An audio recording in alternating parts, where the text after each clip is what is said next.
California. I am here in the Tri-Valley, which is Tracy. This is part of wine country, even though it's not the most famous. California wine growers in general, very nervous about these tariffs. In particular, I visited the most famous area recently, Napa Valley. They have more than 500 wineries in an area of about 225,000 acres. I spoke to Michael Hoenig of Hoenig Vineyard and Winery.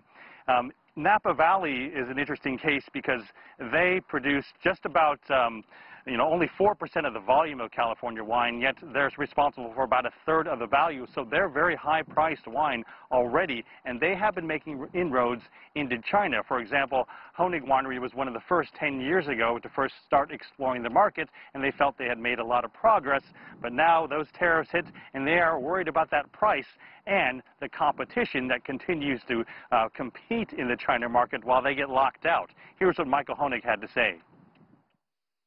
If I sell something for $1, by the time it reaches the port in China, it's marked up to 50 cents, so it's $1.50.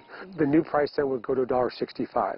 A great example is Australia, which next year, 2019, their tariff and duties goes to 0.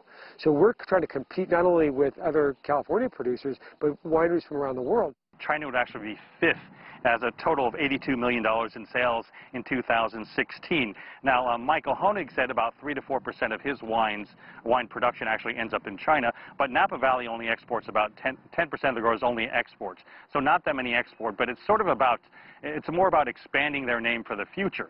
Now, they have worked, for a decade to try and get into China and get their brand name out there, while countries like France and, as we heard in the soundbite, Australia have made more inroads and had an earlier start. So they're sort of fighting an uphill battle, and when they gain so momentum, they're worried about losing it. And it's all about getting brand recognition and their name out there, sort of paving the way for the next generation of farmers and wine growers to explore that market.